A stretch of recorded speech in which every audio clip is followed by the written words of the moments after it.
How's it going, YouTube? Broke Boy Tactical here, and I hope that you are having a great day. Sorry, let me adjust my camera here. There we go. I wanted to talk about the original LCP here. This is mine. It's a little customized and tacky. It's meant to look like that. I wanted it to look like a Saturday night special, and I think I succeeded quite well. Let's go ahead and clear our firearm here. All right. So let's talk about this awesome little gun. I actually truly believe that this and the LCP2 are superior to the LCP Max. Now, let me clarify here. I have owned the LCP Max.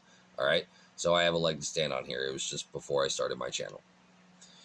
The LCP Max has a lot more features. It's a better firearm. As a firearm, when it comes to like build quality, the trigger, the features, the sights, it's a better firearm. It is. But it's a pocket pistol. That kind of sucks at pocket carry. And it really does. It excels more at in the waistband carry. And in my mind, if you're going to downgrade to a 380, when we have so many small, lightweight 9mm on the market that excel at inside the waistband, I don't understand why you would downgrade to a 380 if you're just going to do inside the waistband. I really don't. Now, I know there are some people that are really huge dudes or women that can pocket carry the LCP Max, no problem, but it's thicker. The frame is thicker. The slide is thicker. The grip is longer. It's heavier because it holds more rounds, 4 more rounds. In fact, if you carry with 1 in the chamber, this holds 7. The LCP Max with a flush magazine holds 11. So that weight right there is something to consider. That's a considerable amount of difference. And when it comes to pocket pistols, weight is actually important. Because what makes these guys attractive, what's worth downgrading to 380 in the first place, is for this ultra lightweight, ultra small, ultra concealable platform. These are brutal to shoot. Yes, this has no sights, but I think that that is a plus on a pocket pistol. One of the things that was kind of misleading about the LCP Max was the sights. You know, everybody was like, these sights are amazing, and they were. You had this really awesome, like, blacked out combat, like, you know, U-notch rear sight, and you had a tritium front dot sight, which was awesome. Even in the daytime, it kind of had this, like, white dot effect to it. It was really nice. It was a nice setup. It was a nice pistol. But the whole thing about a pocket pistol is it's supposed to be completely snag-free. That was not my experience with the LCP Max. Now, it wasn't necessarily snaggy, but it wasn't snag-free. It wasn't snag-free. It just wasn't.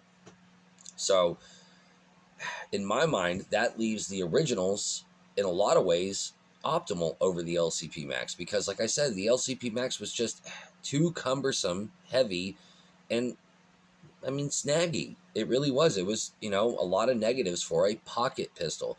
Now, for ankle carry, sure, absolutely. But again, we have micro 9s that would also excel at ankle carry. You know, I mean, if you look at the LCP Max next to the Hellcat and the 365, yeah, the LCP Max is smaller. But in this case, when it comes to inside the waistband, is it smaller enough to justify the downgrade in the caliber compared to the micro 9s? I don't think so. I think that it's just as comfortable as a 365 or a Hellcat. I honestly don't even think it's any less or more comfortable than my Glock 43X was. It wasn't. So there was no reason in downgrading the size of the pistol or the size of the caliber, considering it was preferable for IWB. It was just teetering on that line of just too big for pocket carry. It was like pocket carrying a J-frame. Sure, you can do it, but good Lord, why would you do that? This is a pocket pistol. Like super thin, small little grip, barely a 2-finger grip. This is a get off of me gun. This doesn't need sights. This is a 7 yards at best firearm, 5 yards and under. Like when somebody is on you and you're like in a tussle, in a struggle, and you can pull this out and just unload. That's what this is, point and shoot at best. You're not going to be aiming. You're just going to be pulling the trigger. That's what this gun is. So the LCP Max was really trying to be something it's not, in my mind. It kind of took away from the whole aesthetic of the LCP. It really did. It was just more like a micro 9 chambered in 380. That was my experience. Now, was the firearm itself good? Oh, it was excellent. It was far better than this when it comes to, you know, just features and, you know, being a much more pleasant firearm to shoot. Absolutely.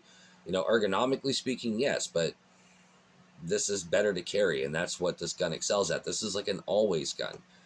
This is something that you should always have on you no matter what, at the very least. If it's too hot outside, or maybe the occasion isn't appropriate for IWB, maybe you have to conceal, but maybe you have to tuck your shirt in. So you have to pocket carry something. This is going to be preferable in my mind over the LCP Max when it comes to pocket carry. It's going to be less noticeable. It's lighter weight, and you're more likely to carry it. That's the whole point to this gun, is that you always have it on you. There's really no excuse to not carry something like this, no matter the occasion. Unless you live somewhere really cold and it's winter, where people live with multiple, people have multiple layers on. I don't recommend a 380. But, in really hot seasons, or just like I said, you can't carry anything else. That's what these guns are for. That's what the LCP is for. And I feel like the LCP Max kind of drifted away from that. And Ruger got kind of caught up in the micro craze. And their Micro 9 was a huge flop. The LCP Max was much better made. You want my advice? Stop making the LCP Max chambered in 380. Take that exact same platform and just chamber it in 9mm. Make it a little bit bigger, just a little bit bigger, and chamber it in 9mm, since it's going to be in the waistband anyways. Just make it a little bit bigger, chamber it in 9mm, have the same capacity, and it's much better than the Security 9. Much better. The Security 9 is probably the one Ruger that I don't feel like is a quality gun. It may be reliable. I've heard a lot of people say that, yeah, they're rattly, they're loose, but they're solid and reliable. I held one, I shot one. It was unsettling how loose the tolerances were. I just didn't like it. But that's my 2 cents on that. What do you think? I really think that these guns still have a place in today's world. I really do. These little single stack pocket guns like the Car CW380, the Car P380, the Ruger LCP, LCP2, the Smith & Wesson Bodyguard, I think they still carry some weight. Not really a huge fan of the Taurus Spectrum or the TCP. I've only owned the TCP, and I had a horrible experience with that, so I never even tried the Spectrum, and I'm probably not going to. Let me know if you have a Spectrum. Do you like it? I've heard Taurus has gotten a lot better, but I haven't really, branched out and tried much from them. But the LCP is going to probably be, the original is probably going to be always my go-to. That's hence why I customized it. I love this little gun. I trust this little gun. It's amazing. It's a Ruger. What can I say? What do you think? See you next time.